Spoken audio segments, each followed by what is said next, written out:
మొన్నటి కంచెలే ఇది సిఐ గారు కొద్దిగా రిక్వెస్ట్గా లారీ లాక్కొని తెలంగాణ కష్టపడుతున్నాం సార్ రైతులు లారీ లాక్కొస్తాను రోజుకు 10 లారీ లారీ చేస్తాను కానీ ఈ అట్లా కాదు కానీ ఇది పోయిన వారం గీళ్ళు ఉంటే మంచిగా ఉండదు కదా ఇట్లా నేను నిన్నయాలి కాదు కదా పోయిన వారం నుంచి 10 రోజులు వర్షం వస్తుంది కదా ఈ గాని అయితే వడ్లు అయితే మొత్తం వడ్లు తడిసిన మిల్లు లేకపోతే కానీ మొక్క తడితే పోతుంది సార్ అది రైతుకు నష్టం మాకు నువ్వు మంచిగా చెప్తాను మరి నేను రైతు కుటుంబం అంటే ఇప్పుడు అది తడిసేదనుకో చూసుకుంటుంటారా పోతున్నా సార్ కాల్ చేస్తున్నా దీన్ని చేస్తున్నా కలెక్టర్ అనుకుంటే లారీలు వస్తాయి పిలవాలి లారీ అసోసియేషన్ లో పిలవాలి మాట్లాడాలి రేటు గురించి మాట్లాడాలి అన్ని నీకు మీరు ఇంట్లోకే ఇస్తారా కొన్న తర్వాత అటు మార్క్ఫెడ్ అయితే నా ఫెడ్ కేంద్ర ప్రభుత్వం కొంటాండే వాటికైతే ఎఫ్సీఐ కొంటాండే కేవలం ఈ నుంచి తీసుకుపోయి ఆడ మిల్లు దగ్గర ఇవ్వడమే వీళ్ళు చేసే లోకల్గా రాష్ట్ర ప్రభుత్వం కానీ సొసైటీ కానీ ఐకేపీ సెంటర్స్ కానీ చేయవలసిన పని గింతే ఎంఎస్పి మద్దతు ధర అక్కడి నుంచే వస్తుంది కదా ఇప్పుడు ఎంత ధర ఇస్తాను ఇక్కడ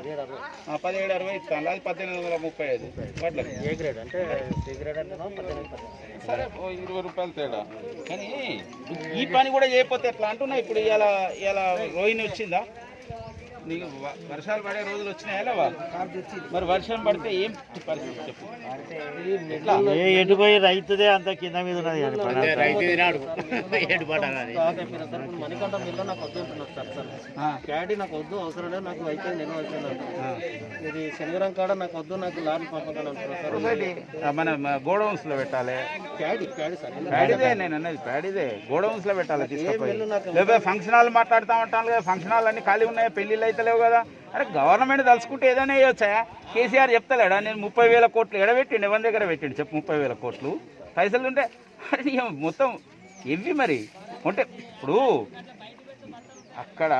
వర్షంలో తడిస్తే ఆగమైపోతుంది కదా తీసుకుపోయి అయితే పెట్టచ్చు కదా ఇటువంటి స్కూళ్ళు ఖాళీ ఉన్నాయి కాలేజీలు ఖాళీ ఉన్నాయి అన్నీ ఖాళీ ఉన్నాయి ఇంకా 2 నెలలు అయితే కూడా పిల్లగాళ్ళు స్కూల్కి వచ్చే పరిస్థితి లేదు 2 నెలలు అయితే కూడా